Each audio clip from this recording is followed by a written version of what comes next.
What is going on, everyone? Mets Talk with Hayden J here. What's going on, everyone?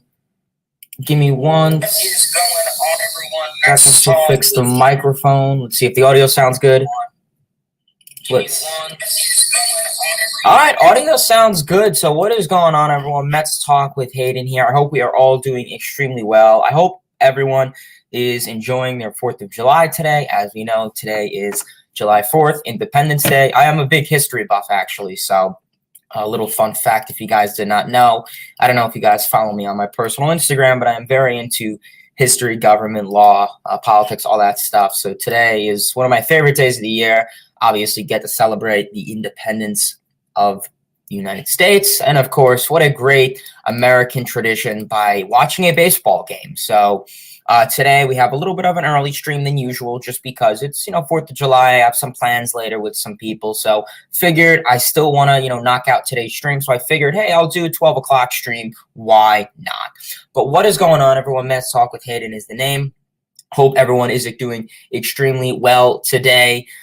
We have a ton of great stuff to talk about in today's stream. But before we get into all that, please, everyone, smash that like button, turn on those post notifications, subscribe, tell your friends about this channel. And, of course, if you have any comments, questions, concerns, anything throughout the stream, don't hesitate. Drop it below. We're going to be going over all and anything. It doesn't have to be Mets, Yankees, Red Sox, anything baseball related.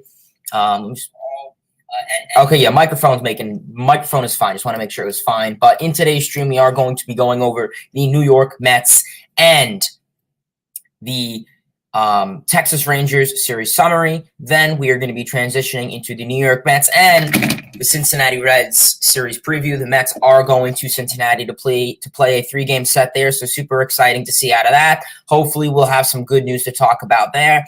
There's a lot of Mets news recently to be talked about with Degrom, with Scherzer, with Chris Bassett, and a lot of our pitching staff overall. So I definitely do want to discuss that because I think it is very important to bring that up. So let's stop wasting any more time. I'm just trying to pull up all of the Mets information that I'll need for today's video, but we are going to be going over that in 1 second. Okay, this loaded about time. I just share it on my phone to the computer because it's easier to do that way. So getting into game 1, the New York Mets took game 1. It was a Friday night game. It was an Apple TV game. And as you could tell, I am not liking those Apple TV games. They are horrible. I muted that, and I think I just did my own play-by-play in my head. It's horrible. I mean, I don't know why MLB does that, but we'll talk about that afterwards because I could sit here all day and, crap on, MLB Network and Apple TV and the Peacock streams. Those are something else. But besides that, the New York Mets won this game by a score of 4-3. It was a 1-run game, and partially because of a big player. Obviously, getting into it, we had David Peterson on the bump, and Peterson had another phenomenal start. Really been very impressive what we've been seeing out of David Peterson these last couple weeks. Going a total of 6 innings, 5 hits, 3 runs, 0 walks, 10 strikeouts. You love to see David Peterson get double-digit strikeouts, considering he's not a strikeout thrower. So that's pretty darn rare to see 10 strikeouts and 0 walks out of him. Usually in the past, he'll walk a couple guys and strike out few and rely on the ground ball, but he didn't. He really put the ball in play. And I mean, for a dude who threw 90 pitches with only 63 of those in the strike zone, he was really getting a lot of whiffs, a lot of swinging and misses, and that's what you like to see out of David Peterson. I mean, that 10 strikeouts and no walks was absolutely really mind-boggling. I think if I woke up the next day and saw that, I would have thought that was an error, but phenomenal outing from David Peterson, and we do know that he is going up the paternity list because his wife is expected to have a baby, so congratulations to him there. But phenomenal outing. That slider has been a big part to his success this season, so hopefully that can continue to be a regular thing for him. Maybe he'll start throwing that slider a bit more. I hope so. I think that could be a really big success factor for David Peterson. Following that, Seth Lugo came in for an inning, 2 strikeouts, 10 pitches. You like to see Lugo have a clean outing. We know that he's been a little rough these last couple appearances. Following that, Adam Ottavino came in, only giving up a hit, 9 pitches. And then, of course, Edwin Diaz came in for the save. An inning, struck out 2 with a ground ball. So clean outing there for the Mets pitching staff, only giving up 3 runs. You really like to see that. In terms of this offense, it was quiet, but hey, they got the job done. Mets got a total of 6 hits with a total of 4 runs. Getting started in the 4th inning, Mark Canha had an RBI single to shallow left to bring in Francisco Lindor for the first run. Obviously, very clutch hitting by Mark Canha. And then in the 4th inning, following that at-bat, or 2 at-bats after that, Eduardo Escobar had a 3-run homer to deep right, 417 feet, and that ball was gone off the crack of the bat. Escobar really needing that home run. We know that he was coming into July really struggling. So if you're Escobar, you want any simple way to get runs on the board to favor you and to increase those stats. And of course the fans, because we know that I'll say this, if he was going to continue the way he was going, I think he was probably on pace to get booed. And I know, listen, it's maybe not the best thing, but I can't control what other people do, unfortunately. And I think he was probably on pace for that. So following that, like I said, limited offense. Pete Alonso had a great night, 2 for 3 with a walk, 2 hits and a walk. You like to see that. Otherwise, I mean, not like crazy. I mean, Escobar was, I guess, kind of the big shine of the night. But I mean, offense was relatively quiet. I mean, Lindor went 1 for 3 with a walk. Marte went 1 for 4. McNeil had a walk, was responsible for a run. So you like to see that, I guess.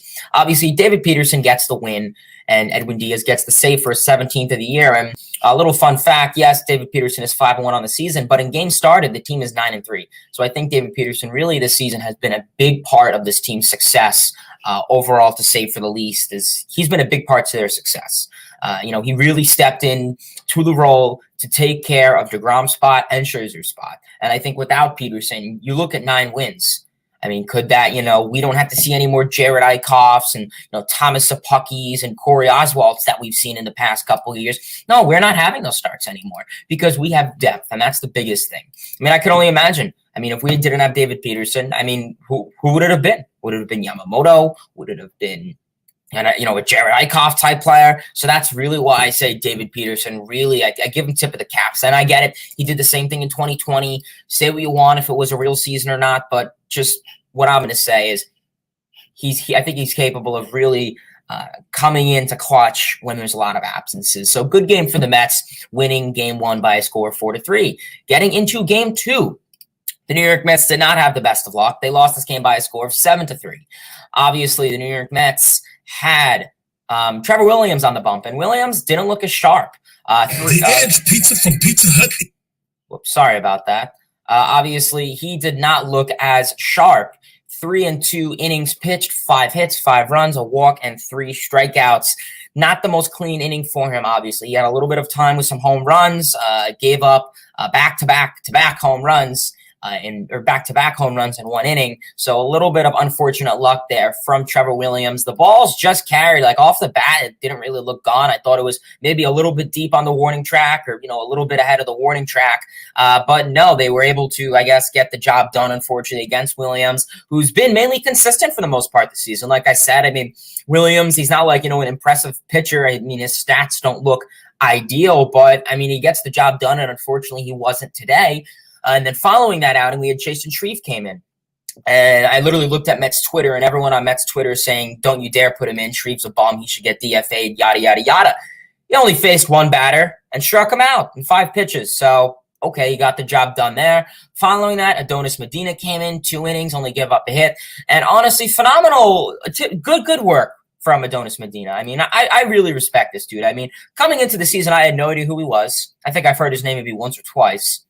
I didn't know anything about him. And this dude's coming into outings and, I mean, big responsible for that. Remember that Mets and Phillies comeback in May? That dude pitched like 3 innings after Walker and held down the fort. So this dude is holding down the fort for a phenomenal job, and I'm really loving what work we're seeing out of this dude. Hopefully he could be a big bullpen role. Like, I couldn't tell you what established role he'll have when a lot of the pieces are intact, but he could definitely be a big role for this team.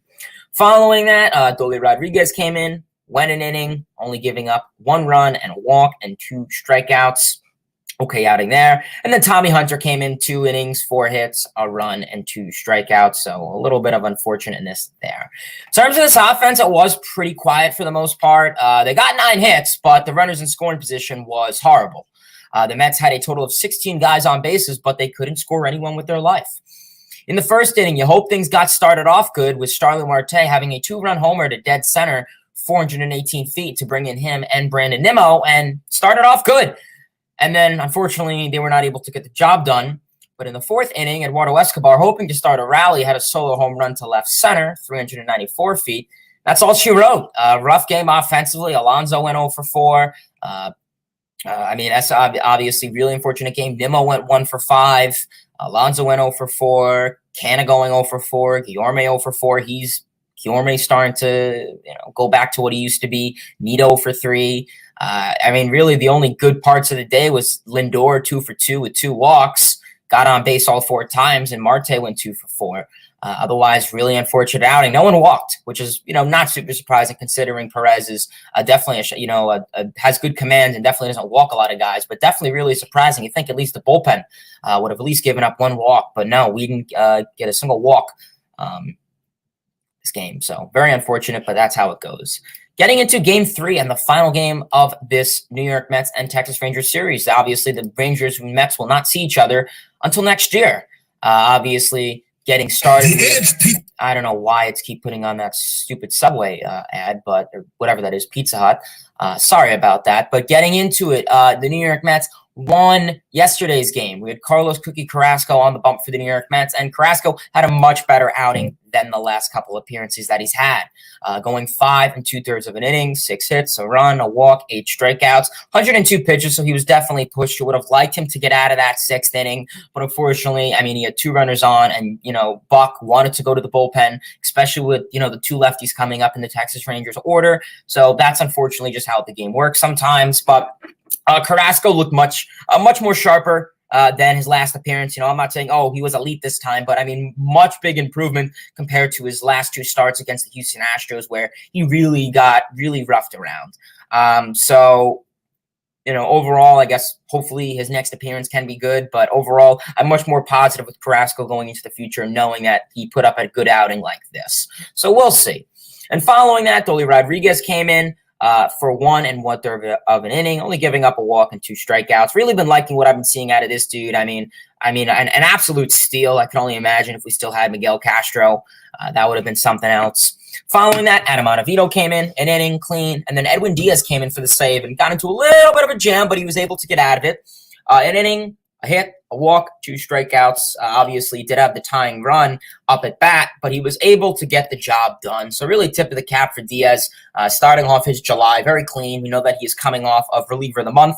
Edwin Diaz did win Reliever of the Month in June, having a phenomenal season. Definitely could be a possible Reliever of the Year. We know that there are some other good, relief pitchers and closers out there in the NL, like Josh Hader. But hey, he's putting up pretty similar numbers. So if he could definitely try and get something there, that could really be something big for Edwin Diaz. And, considering, a lot of people were saying, Diaz, Mariners, Mets trade 2018. I don't know. It's starting to come to life. It really is. It's really starting to come to life. I'll tell you that. He's having a phenomenal season, Diaz, and I think this season is what we are hoping to get out of him when we traded for him. So hopefully he can, continue doing what he's doing this first half and the second half. We know that last year around this time he started to, he started off the season great and kind of buckled around this time, but I don't think that'll be the case for him this year. I just think he's looking much more sharp. His stuff is just there completely. His slider, the fastball. He's a 2-pitch pitcher, and that's not really preventing him from having any success. So I'm really impressed what we're seeing out of Edwin Diaz, this first half. So hopefully he can, keep it up. And yeah, that's really all I got to say with Diaz. Hopefully if he can keep it up, then, they can go really far. So the New York Mets took 2 out of 3 against the Rangers. Ideal, you won the series. Okay, sweep could have been nice, but I think now a sweep is more likely getting into the Red Series. And let's talk about that. The New York Mets are going into Cincinnati to play a 3-game set against the worst team in baseball right now in the NL. The Reds are coming into the series 27-51. With a record of 13-25 at home. We know that they are coming off of an unfortunate series against the Braves where they lost 1, where they only took 1 of 3 against the Braves. So we'll see. Will they have the same luck or will they not? Mets are coming into this 49-30 with a record of 23-17 on the road. Yes, only one more game and we are at 50 wins, and we'll be the first team in the National League to have 50 wins. So that would be ideal for the Mets.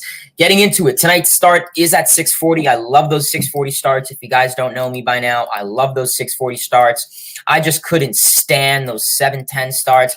I don't know if it's the Reds that do this or if it's just a coincidence, 4th of July maybe, but I love these 6:40 starts. I know the Phillies do it. And, I really want the Mets to do it for their home games. Hopefully they could do that next year because it's just so much easier. 30 minutes earlier. I mean, it may not seem like a difference, but trust me, it does. So hopefully that, I guess, is one benefit there.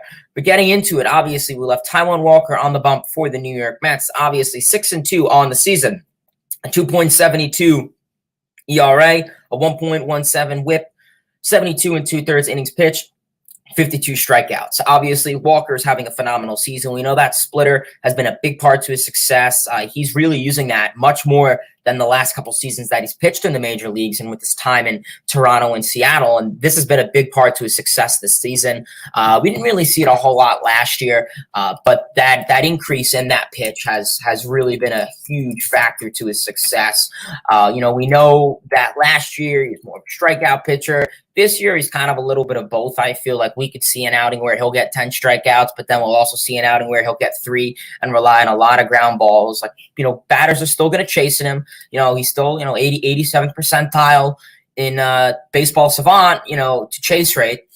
So that's really good. The strikeout rate isn't crazy, 19th percentile, but listen, he puts the ball in play and, lets the defense do their talking. And I think, with the elite defense that we've been seeing from this Mets infield, why not? But that split finger, he's really increased it, using it 29.6% of the time and thrown it by a total of 335 pitches. Keep in mind, he throws the fastball the most at 339. So he's really using that fastball split finger combination, mixing the slider every now and then as a put away pitch, which I think most relievers do. But that split finger, he really hasn't used it much. He used it a little bit, like I said, 2019, kind of didn't really use it at all last year.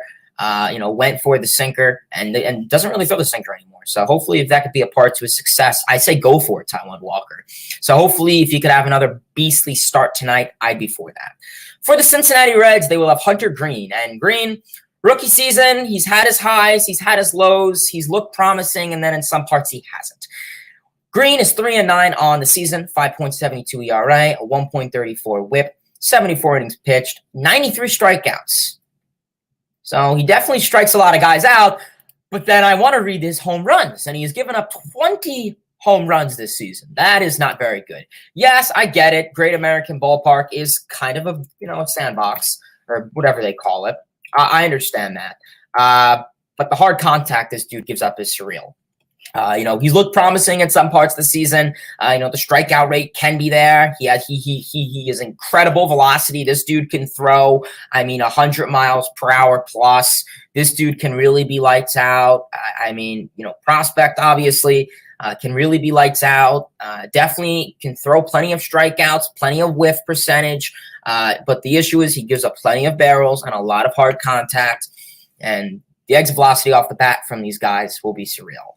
But he has a fastball, slider, changeup combination, only 3 pitches, but really just relies on the fastball slider. So I don't know. Maybe he's young. He still can develop other pitches, but could the bullpen thing be down the line for the Reds in a couple years? We'll see. I haven't really followed this dude a whole lot, but, usually I like to try and follow rookies, going into the season. Julio Rodriguez, Ali Rushman, but he's kind of like the one rookie who, he's had his highs, he's had his lows. So I guess we'll see how Hunter Green pitches today for the Reds. 20 home runs. So, you hope that, guys like Pete Alonso, Eduardo Escobar, Starling Martay can really feast on that. Considering that guys like Alonso have really good numbers in Great American Ballpark. Even McNeil, even the non-power hitters can definitely still provide some home run power at this ballpark. And considering Dom Smith, this was the last. Dom Smith hasn't hit a home run in practically over a year. The last time he hit a home run was here. So who knows? Maybe that'll be a little luck thing there. So that'll be tomorrow or tonight's start. Getting into tomorrow's start, also a 6:40 start, the Mets will have Max Scherzer back on the bump. He is back from his rehab assignments and his injury. Scherzer, before he got injured, we know that he was out and sidelined for a little bit over a month and a half due to an injury. Scherzer, obviously, 5-1 on the season, 2.54 ERA, 0.95 WHIP, 49 2/3 innings pitched, and of course, 59 strikeouts in his appearances. Obviously, the 5 home runs isn't super concerning. I get it. He'll give up a lot of solo shots, and he's always done that, even in his time in Washington and the few weeks he's pitched in Los Angeles. The solo shots are going to be a thing, but I'm really not crazy worried about it. Just make sure there's no one on base, and I think at the end of the day, you'll be fine. So, yeah, obviously, Scherzer, I guess big thing is, how many innings he'll go. Probably not going to be pitching very long, but if he can give you, 3, 4, 5 quality outings, I think that'd be ideal. I think he'll probably pitch a normal outing. I know that he said that he wants to, and he's capable, and the goal that he would return to is if he could throw 70 pitches. And 70 pitches, that probably could translate to 5, 6 innings pitched, depending on how much the Reds lineup cooperates with him. So we'll see. Obviously, for the Reds, they will have the southpaw and Nick Lodolo. I butchered that last name, but I really don't care. I have never heard of him. I couldn't tell you anything about him besides that he's a lefty. He wears number 40. And he's a pitcher who is 1-2 on the season with a 5.52 ERA, a 1.57 WHIP, 14 2/3 innings pitched, 19 strikeouts, and 5 walks. So I guess a little bit of a strikeouts. He has more hits than innings pitched, which you don't really like to see. Let's try and do some research on this dude, because I have no idea who he is. I don't even know if he's a rookie, if he's a bullpen guy. I just saw his name and I said, oh, okay. He's a prospect. Yeah, I've never heard of him. TCU, okay. He's made a couple appearances, sinker, curveball, changeup, fastball. Uses the sinker 59.3% of the time. So really just the sinker, curveball. So secondary pitch guy. Like I said, there's not a lot of information because he's only made 3 starts. So I guess we'll see how the Mets can face against the southpaw on tomorrow's game. And getting into it, game 3 and the final game of this 3-game set, the Mets decider is undecided. The Mets do not know who will be starting for them today or on Sunday. My apologies. They don't know who will be starting for them. So we will have to wait and see who will be on the bump for them. And obviously for the Cincinnati Reds, it'll be Graham Ashcraft. That's a name. I don't know. That's an intriguing name. Who is 4-2 on the season, 4.53 ERA, 1.24 WHIP, 43 2/3 innings pitched, 28 strikeouts in his few appearances. Like I said, Reds rotation isn't really the best in my opinion. I think it's probably the worst in MLB, besides the Nationals, maybe in the NL. So like I said, Reds rotation isn't really anything fancy. You have Luis Castillo. You will be missing him, so I guess that's a luck thing there. Overall, with the Mets, I would like them to sweep this series. I think that's ideal, considering that they're the worst team in the National League and I think second to worst in the MLB. But, hey, even bad teams managed to win 1 of 3. They did it against the Braves. Yeah, it was an extras, but still, they did it. So we'll see. For the Mets going to Great American Ballpark, they do have pretty good numbers for the most part, considering the Mets have never faced any of these pitchers. Ashcraft, Lodolo, whatever his name is in green, all rookies. So they've never faced any of these guys. It's not like, Canna or Escobar was in a different team last year and they faced them. No, they've never faced any of these guys. So I guess we'll honestly have to see how the Mets can fare against this Reds pitching squad, a bunch of rookies. You would hope you could feast on them. I would like to see high scoring games, if they're going to win, 4-1, 4-2. Okay, I'll take it. A win's a win, but I really think they're capable of feasting on this team that is struggling. Considering that this is an easy home run ballpark stadium, I want to see Alonso go yard. I want to see Escobar go yard. I want to see Lindor go yard. Heck, even McNeil, let him go yard. I know he's not a power hitter, but still, let him. Why not? He did it last year. So I really hope that, we could see some home runs, some high-scoring games from this Mets offense that could feast on, I guess, an unfortunate Reds rookie rotation. and an easy ballpark that they are more than capable of. I mean, people call it a bandbox, sandbox, whatever they call it. I was actually there 2 weeks ago. It's actually a pretty nice stadium, I will say. But we will see. Hopefully the Mets can feast on them. Obviously, 3 guys to look out for this series, I'm going to say. Definitely, yes, considering that it is an easy home run ballpark stadium, I think first you got to go Pete Alonso. I know he's been a little quiet the last couple days, a little quiet in the Rangers series. He had 2 base hits, a couple walks. Okay. But, I think this would be a great time for him to, maybe slug 2-3 home runs this series in Great American Ballpark, an easy ballpark. He's had good luck there in the past, so we'll see. So I think Alonso is my number 1 guy to start off with. Number 2, I'm going to go with Starling Martay. This dude has been red hot his last couple appearances. He's getting on base, walks, base hits, doubles, home runs, the power we've been seeing out of him, the bat off the exit velocity, the exit velocity. We're seeing 100, 105. This dude is hitting line drive homers. This dude's power has been insane. So hopefully Marte can also have some good luck at Great American Ballpark. And my 3rd player, I'm going to go with Eduardo Escobar. I think he's really going to have a really good start to July. He's been hot, having back-to-back games with home runs. So who knows, maybe he'll extend it tonight at number 4. We got a streak going. Maybe he'll extend that to 4 tonight. So those are my 3 guys to watch out for. In terms of pitching, maybe I'll give a pitcher. I think Scherzer is going to have a really good start. I really do. I think he'll have a good, nice bounce-back start tomorrow. So we will see. In terms of the Reds, you don't have a lot. You have some former Mets in Brandon Drury and Albert Almora Jr. who have been raking. But in terms of Reds, Brandon Drury's having a great season. 16 homers, 270 average, 42 ribbies to the basic stats that ESPN will give me. So he's having a pretty good season. We know that he's been raking a lot. So I think Brandon Drury will have, hopefully if the Mets can try and contain him. Albert Almora Jr. is also having a great season. Their shortstop, Kyle Farmer, having a great season. He's getting on base a fair amount and slugging a little bit. So I think those guys for the Reds are a fair share. Obviously, Reds don't have the best offense in baseball, obviously. We know that their last 5, they are 1-4 in their last 5. They lost the series against the Cubs, lost the series against the Braves. Offensively, 240 average, 308 OBP, 376 slugging, so they don't have much power. So, only 71 homers, okay, 617 hits, okay. But 335 runs, okay, not bad. But the pitching is really what gets them. The 5.50 ERA, the 144 WHIP, the walk ratio is through the roof. So, I guess we'll have to see how they could fare there. So we'll see how the Mets and the Reds fare. We know that the Reds have had some injury concern. Obviously, we will not be seeing former New York Met prospect Justin Dunn. He is on the 60-day IL, and he is out for the season. And also Kyle Farmer is also day-to-day. I'm not sure what that's about. So I don't know if we'll see him tonight or at all this series. So we'll see. So Mets are going into the series with good luck. Hopefully they can try and get their 50th win tonight. If not, I'll be upset. But what are you going to do? So let's greet everyone in the chat. What's going on, everyone? Martin, what's going on, man? Cubs fandom says beat the Reds. Well, hopefully they'll try. Marks here says, do we know when Bassett is supposed to be back? So Chris Bassett is out on the COVID IL. I think he did contract it.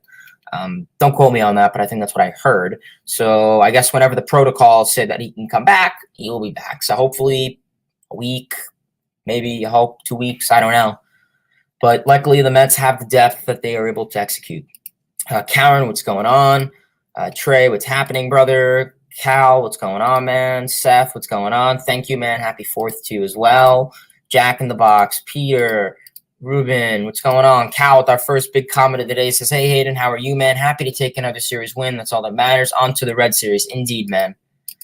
Kobe says, hey, Hayden, what's up, brother? Happy the Mets took the series dub. And with the great news of Degrom and Bassett, the Mets storm is coming and other teams should be scared. LGM. Yeah, Degrom had a phenomenal rehab appearance yesterday. We'll talk about that, actually. Degrom had a phenomenal rehab appearance yesterday down in St. Lucie. I was debating on going to it. I live like about an hour from Port St. Lucie. I'm just south in the Palm Beach County area. But Jacob Degrom had a good outing yesterday. Threw majority fastballs. His velocity was there, 100, 101, 100. He was topping out at for most of the time. Faced 6 batters, struck out 5. So, that's just, against single-A ball team, That's just ruthless. It's great. So I mean, he was lighting up the radar gun in his first rehab appearance. That's what you like to see. How many rehab starts is he going to need? Probably a couple. Considering he hasn't pitched in over a year. About his last appearance was on July 7th. So today's 3 more days, and he'll be a year shy of playing baseball in the major league level. So hopefully he will need probably plenty of starts. I'm thinking probably August you'll get him back. Like August, first week, maybe you can get him would be ideal. And then they'll be very cautious with him. So that'll be good. Degrom looked phenomenal yesterday. Only threw, I think, like one changeup, but majority fastball. Looked good. He said his stuff was there. He felt fine. That's the number one thing.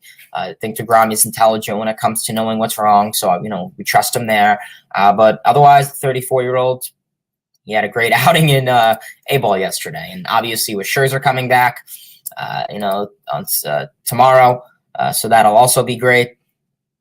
So hopefully they can get the job done there. So super exciting. Mets, they have a lot of good stuff to look forward to. And obviously, I know you said the Mets storm is coming. So you have Degrom, you have Scherzer coming back. You'll also have Trevor May come back. That could be some bullpen depth considering on how he was before he went on the IL.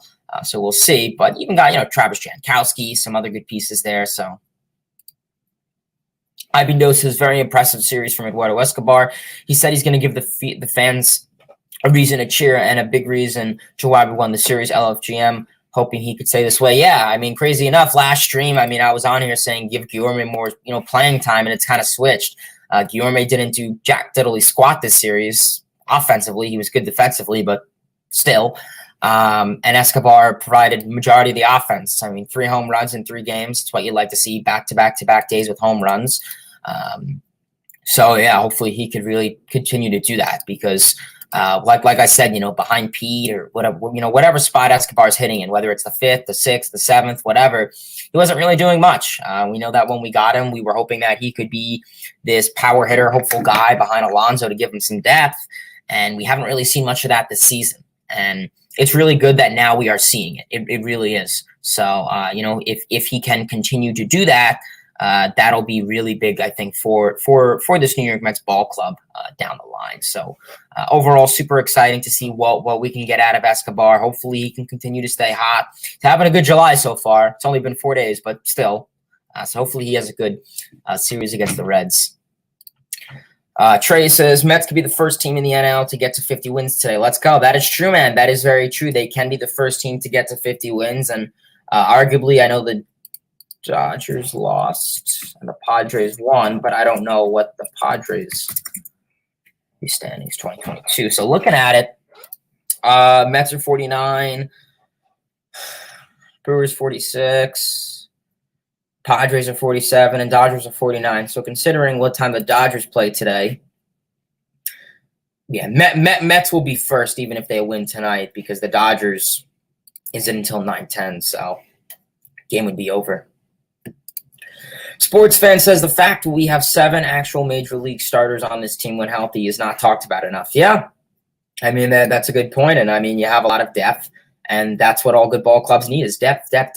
And that's why I've, came into a lot of this time and said, I'm so happy that the Mets have all this depth because if we, let's say, we didn't get Bassett or, we got rid of Walker, that really would have been a disaster. And we would have been running around and luckily the Mets don't have the philosophy anymore of having to, get these Jared Eichhoffs and, single A pitchers who, giving up 10 runs in the first inning. We don't have that anymore.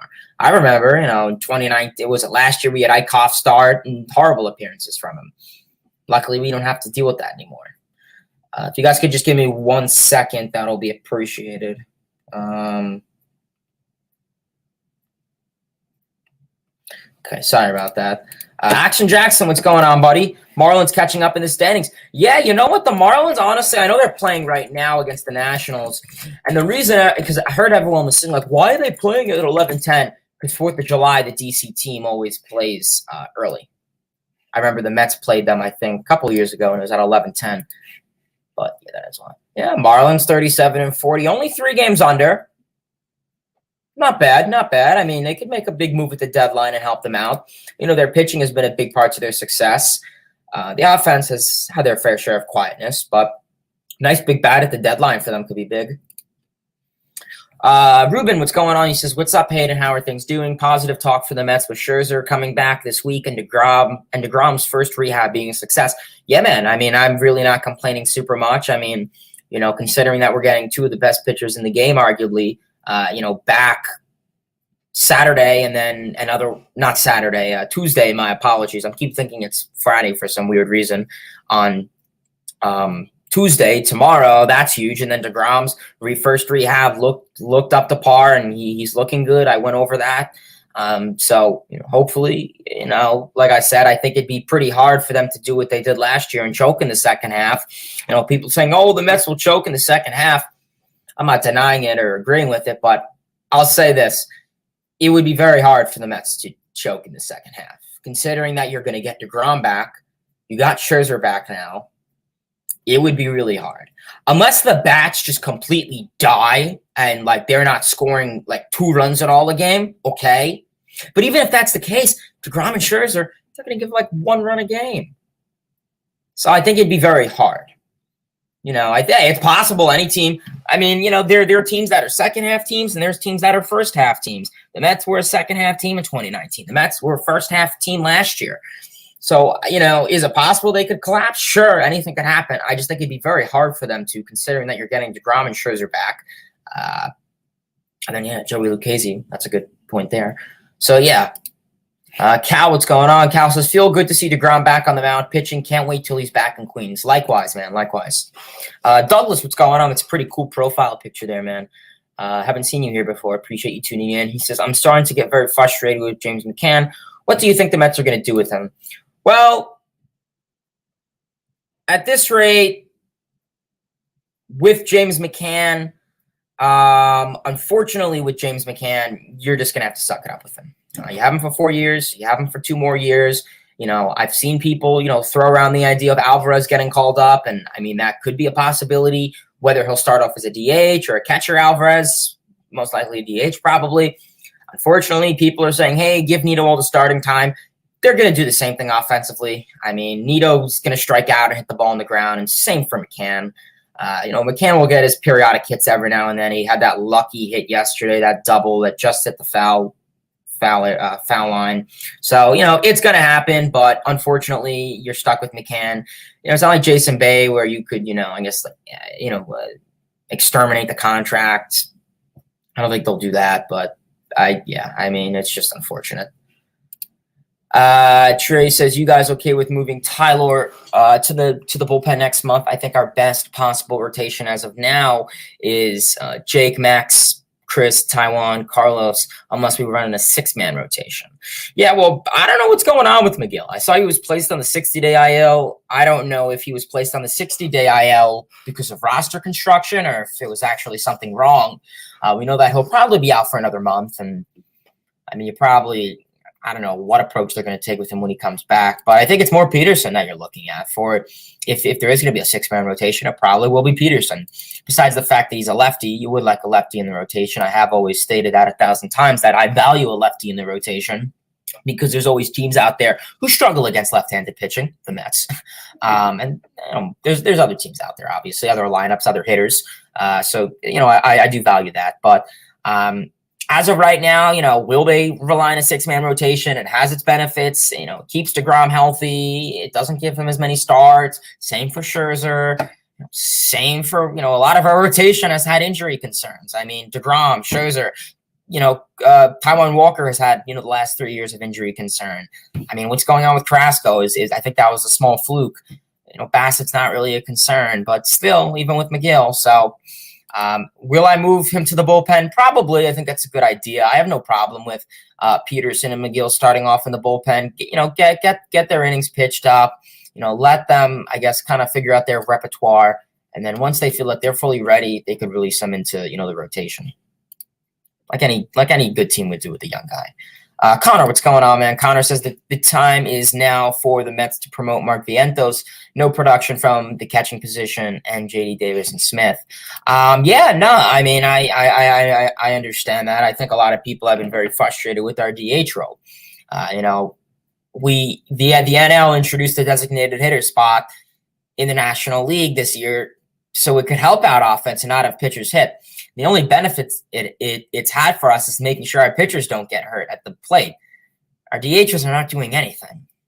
I mean, unless it's Alonso DHing, but Alonso is mainly playing first base.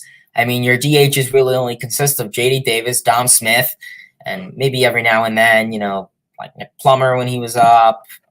Maybe every now and then they'd sprinkle Escobar at DH or Alonso at DH or Canna, or I think McNeil played a couple reps at DH because of the hamstring. So as of right now, your main DH core in Davis and Smith aren't doing anything. So, I mean, could you call it Vientos? You could. Age-wise, I think he could be ready. But you look at that strikeout percentage in the minor leagues, and you have to translate that to the major league level. It's going to be much more inflated. So, the power's there, yes.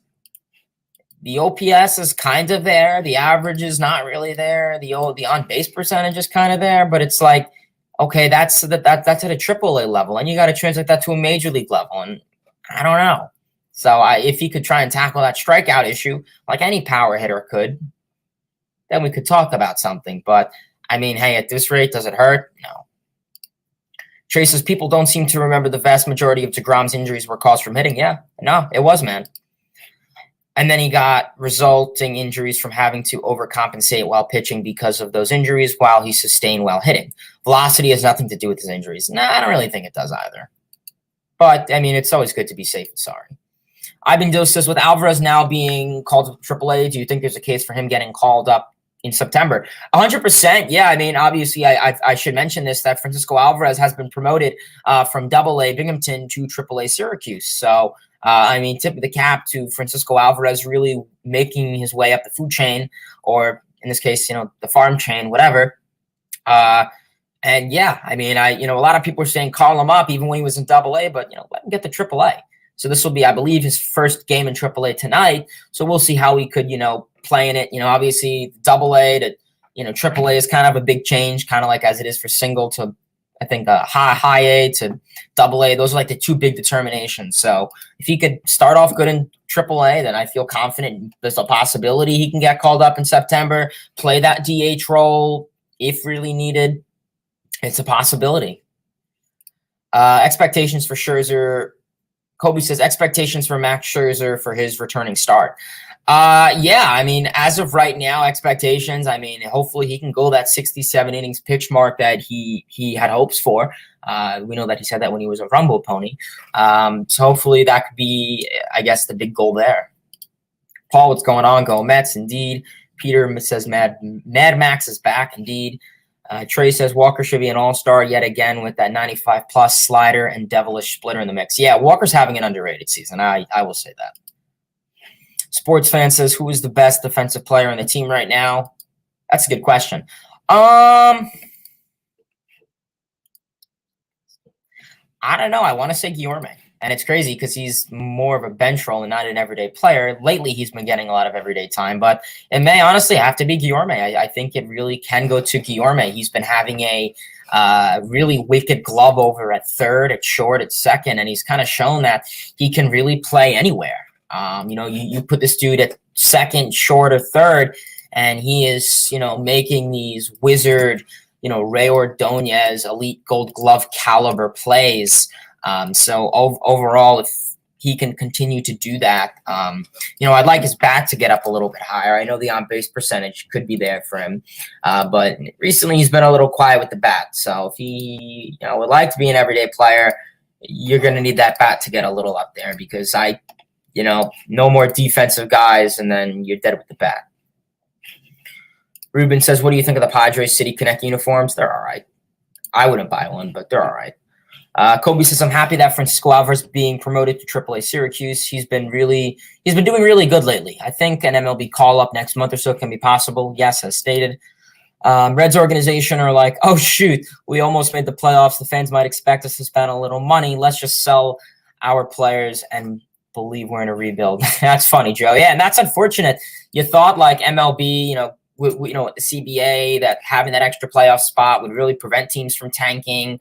But I guess it was just a big no. So overall, it's unfortunate. But Reds and A's. A's is different, but Reds. I was at Great American Ballpark 2 weeks ago on Father's Day, and it's a nice ballpark. It has the nostalgia and that modernization of baseball mixed in. The oldest franchise in MLB, 1869. Crazy to think about. 1869. It's 4 years after the Civil War ended. So crazy to think how long they've been around for. Is just mind-boggling. So overall, like I said, really unfortunate. From the Cincinnati Reds, but hey, that's the call they make.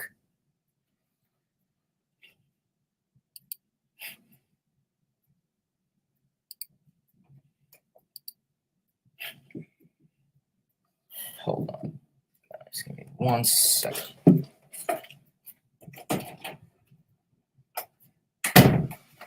Sorry about that, guys.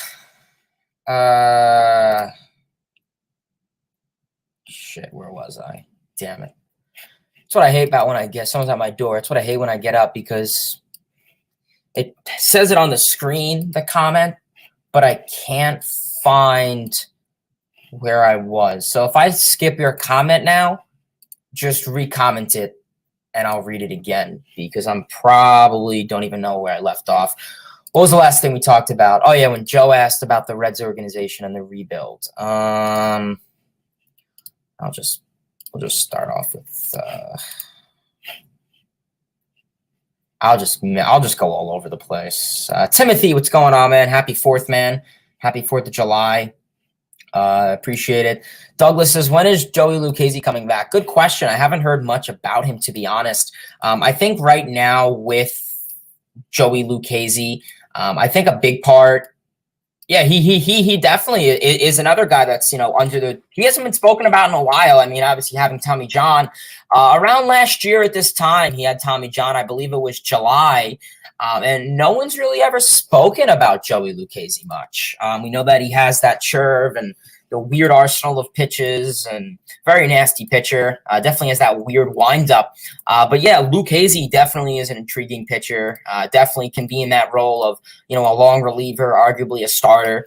And we saw that a little bit of him in, I guess, the early May, April times of the 2021 Mets. So Lucchesi even can make a case for a rotation spot, considering, he's a lefty southpaw. But, considering the Mets' need for left-handed pitching, I think a bullpen role could be nice. And I mean, imagine, when you have a full rotation, you have a full rotation of Degrom, Scherzer, not in order, Carrasco, Bassett, Walker. That leaves you with McGill, Peterson, Williams, and Lucchesi. So that's 4 guys right there. That's half of a rotation that's more than half of a rotation for another team. So you pretty much have a 9-man rotation, arguably. Yeah, I don't think Lucchesi and, I don't think they'll be like a consistent. But hey, I mean, McGill, Peterson, I mean, they've been pretty consistent lately. Williams, besides his last unfortunate outing. So overall, like really, really impressive from those guys. So, I mean, I've Joey Lucchesi, like I said, to answer your question, Douglas, he had Tommy John last year around this time, and I believe he is still throwing. I know he was in Port St. Lucie throwing on a rehab assignment, or just throwing in general. I don't think it was a rehab assignment. He'll probably make a couple of rehab assignments.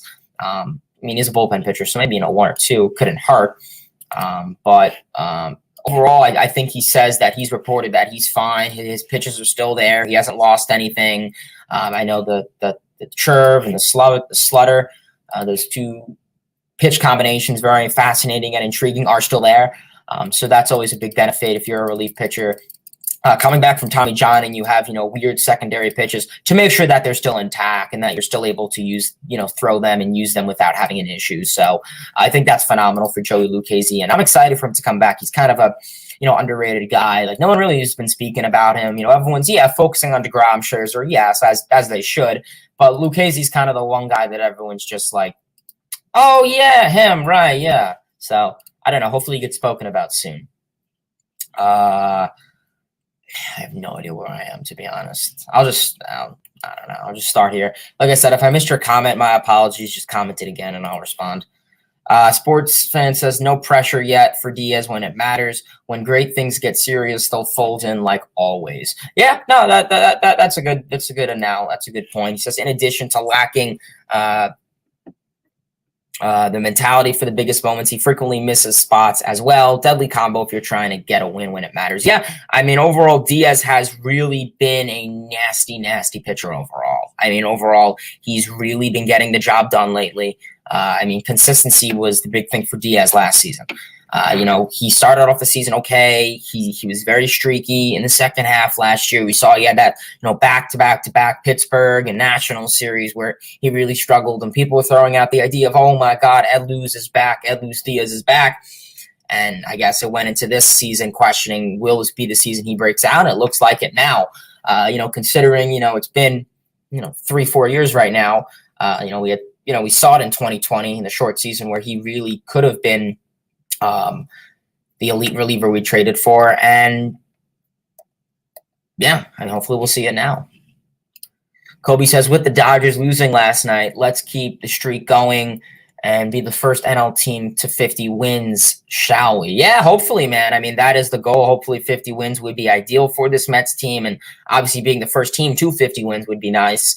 Considering the Yankees are the only team in the AL that have 50 wins. No, I think the Astros have 50 exactly. So never mind me on that. But the Mets would be the first team in the National League to have 50 wins this season. So that would be very ideal for the Mets, of course.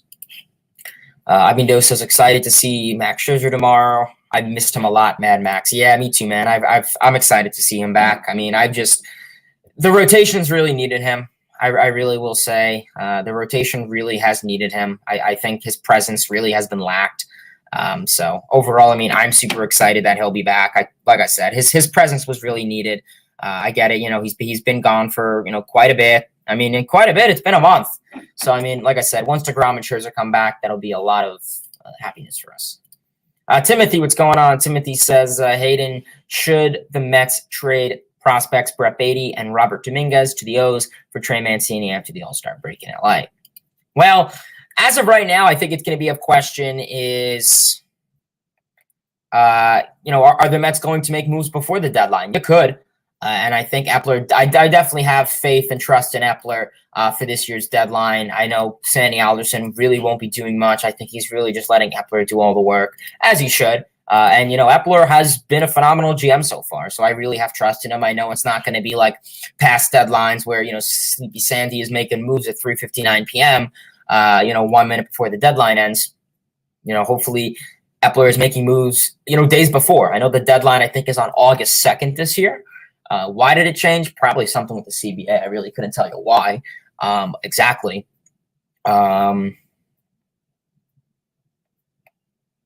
So, yeah, I mean, overall, I guess we'll honestly have to see how it will go for the Mets at the deadline. Would you go for Trey Mancini? Yeah, Trey Mancini's been, a pretty good hitter for the extent of his career, I'd say. Let's look at his stats. I know he's playing at Camden Yards, and Camden Yards brought in the left field wall. So that's kind of been a pain in the ass for the Orioles. Looking at his stats, 8 home runs, 31 ribbies, 279 average, 355 OBP, 783 OPS. Not bad. He's a hitter who has a fair, good average, fair OPS, good OBP. So yeah, not really too bad, I guess. Yeah, good point. Nah, of course, man. I always bring up good points. Very happy to see Escobar hitting the ball well again. 40s into July, and he's playing well. Yeah. Overall, I mean, that's what I like. Hit the ball well, and good things will happen. Yeah, Joe. So unfortunately, I am no longer part of Mets Weekly. The guys, they are doing a new thing. I don't know if you saw the channel. It's with a new, and don't quote me on it, I may be incorrect. It's with a new sports radio type of thing. I think it's called ESM, I believe, EMS. I couldn't tell you exactly the name of it off the top of my head, but they're doing that. And unfortunately, I'm no longer with. Obviously, they had their own stuff going on there, and I obviously have a lot of stuff going on my end. So yeah, but I believe, I don't know if they do it on their website, but I believe they still upload content. So yeah, definitely check them out. Pretty cool content. I know they've been doing a lot of what are they called? Gradings. They've been doing a lot of gradings for the first half because we're going into the second half. So definitely check those out. Let's see if I did miss any comments, though. Like I said, if I missed your comment before, I do apologize. My freaking computer just decided to ignore some of them. MLB trade deadline is less than a month away. What does an ideal deadline look like? Good question, Kobe. An ideal, obviously, bullpen DH, like you said. Bullpen is kind of the things that any team will go after for a deadline. But I think you need bullpen regardless of how much depth you have. Yeah, you'll get guys like McGill, Peterson, Lucasy in the bullpen. But still, regardless, you want some more relievers, setup mans out there. Obviously, DH, you do need a big power hat. You do need another big power bat. That is going to be something that the Mets will need. So overall, I guess we'll have to see how the Mets fare at the deadline. Like I said, I have trust in Epler. I know it's not going to be like the past years. And like I said, DH would be the number one thing because we're getting no production from our DHs. I mean, Smith, JD Davis, we're getting nothing out of them. So you're going to need to trade. I know CJ Cron has been doing phenomenal out in Colorado. Maybe you go after him. The Cincinnati Reds, you have Brandon Drury. Would it be foolish to trade for him considering that you had him last year at this time? Well, it depends how desperate the Mets are. Could they make a move now? Yes. Thing is, you don't want to look desperate because no team ever wins a trade when they're desperate. I mean, that's just how it works. So I think the deadline, you're probably just going to wait till the deadline. And considering you're getting Scherzer back, I think you may as well. I don't know if I read this yet, but Cal says if David Peterson continues to pitch good, is he our number 5 starter? I mean, like I said, I think it's always good to have a lefty in the rotation, considering that there's lineups out there that struggle, and considering you don't have a lefty anymore in the rotation. So I think it's definitely worth something to explore. Trace, should the Mets be concerned about the surging Braves? 100%. I know the Braves are 3.5 games back, but still, they can get hot, and they did. It happened last year. They were around 500 and below ball at the second half last year, going into the second half, and look what happened. I mean, they just got in the playoffs. What was like 80 something wins, but still, that's what happens. That's how baseball works. It's 162 games for a reason. So yeah, I mean, I guess we'll honestly have to see how things can share there.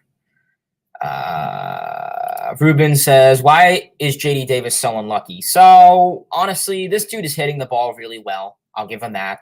I mean, this dude was in the 100 percentile and hard hit rate. This dude's hitting the ball pretty well. I mean, we're seeing the exit velocity off the bat, 105, 106. This dude's hitting the ball really well, and I will say he is getting pretty unlucky to an extent. But unfortunately, baseball is a result-oriented game, and at the end of the day, it's results, not expected stats that matter.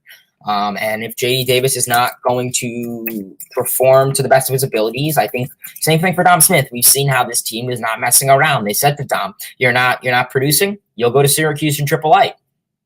The same thing for Plummer. I mean, that's how this team is. They're in a win now mode, and they're not going to let anyone stop them really from that. And if you are, you'll get sent down or benched. So we'll see. I mean, I felt bad. I thought Escobar, I guarantee you, if Escobar had a rough series, 1, he probably would have got booed. But 2, he probably would have got benched, and we probably would have seen Guillorme starting third and someone else DHing. You still want to keep his bat in the lineup but yeah. So if you guys have any more comments, questions, concerns, LFGM, indeed, guys, indeed, do not hesitate to comment it below. We'll probably call it a stream in the next couple minutes. I really do appreciate all you guys for tuning in on 4th of July. I know if you guys have any cool plans, barbecue or any historic, if you're going to any museums, if you have any 4th of July traditions, or just, simply just chillaxing, watching baseball, or if there's a history documentary, that's usually what I do on 4th of July. I am probably going to go out and eat a little bit, watch some history documentaries, and watch the Mets tonight. I think that's an ideal 4th of July in my book. So, yeah, but otherwise, I really do appreciate you guys for tuning into today's stream. Let's go to Twitter, see if there's any more, comments, or not comments, but any more news. I don't know. I feel like whenever I end a stream, I always like go to Twitter and I'm like, ah, damn it, I forgot to talk about that. Let's see. 4th of July, that's great. Yeah, that's true. Not every team is playing today. The Yankees aren't playing today. The Pirates, yeah, that is they should play every day or every 4th of July. So obviously we've had some promotions. Alex Ramirez is going to Brooklyn. Very good. Alex Ramirez will be going to High A Brooklyn. So good for him. He has been doing pretty well in Port St. Lucie. So hopefully he could fare as well. Hopefully he can fare well there. Ronnie Mauricio just crushed a 3-run homer. That's what you like to see. Mets are expected, hopefully, to get 50 wins either tonight or tomorrow or something. But otherwise, news is pretty quiet for the most part. I don't see anything big. Just, some baseball highlights and periodic tweets. I guess pretty much the big thing is Scherzer is coming back and with Degrom. So we will see how things can go there. But otherwise, news does seem pretty quiet for the Mets on Twitter as of this time. So, yeah, so we'll probably call it a stream here, everyone. I really do appreciate you guys for tuning into today's stream. Phenomenal stream with questions and, comments and statements overall. I've definitely been enjoying these recaps. I know that we are getting into, really summer for the most part. I mean, we're going into July, obviously, so super exciting from that. I obviously do have some big stuff ahead for me on the agenda. I don't want to say too much, but I do have some good things to look forward to ahead in August and possibly with the channel. We'll see. So that will be super exciting. But otherwise, I really do appreciate you guys for tuning in. In today's stream, we went over the New York Mets and the Texas Rangers series recap. Then we went over the New York Mets and the Cincinnati Reds series preview. We talked about expectations for that and projections for that. Then we went over a lot of comments, questions, concerns in regards to the Mets trade deadline, the Mets farm system with Francisco Alvarez getting promoted, Alex Ramirez getting promoted, and all of that great stuff. The trade deadline, players slumping, players that have been hot, and Eduardo Escobar, Starling Martay, Jeff McNeil, Pete Alonso, obviously talking about Degrom's rehab assignment being a success. So that's what you like to see out of there. And of course, with Mad Max Scherzer coming back tomorrow. So that is ideal for me as well as many other Mets fans. So I am super excited to see those guys return. Super, super exciting. Hopefully things go well for the Mets. And the second half is looking good. I know right now they've been a little quiet offensively. I'm not saying they haven't. So, yeah, otherwise we'll have to see how things can fare for the New York Metropolitans ahead. But otherwise, things are looking pretty good, and Mets Storm is coming. Otherwise, I appreciate you guys for tuning in. Please, everyone, smash that like button, turn on those post notifications, tell your friends about this channel, and, of course, all much more. The Nathan's hot dog eating contest. Yes, that's funny. But, yeah, and all of that. Otherwise, I'll see you guys next stream when we'll see how the Reds do. Hopefully – big thing is, will Dom Smith hit a home run in Cincinnati? That is the number one thing, even if he plays. We'll see. But otherwise, I appreciate you guys for tuning in. LFGM. Hopefully, you guys enjoy the rest of your day. Till next time, baseball fans. See ya.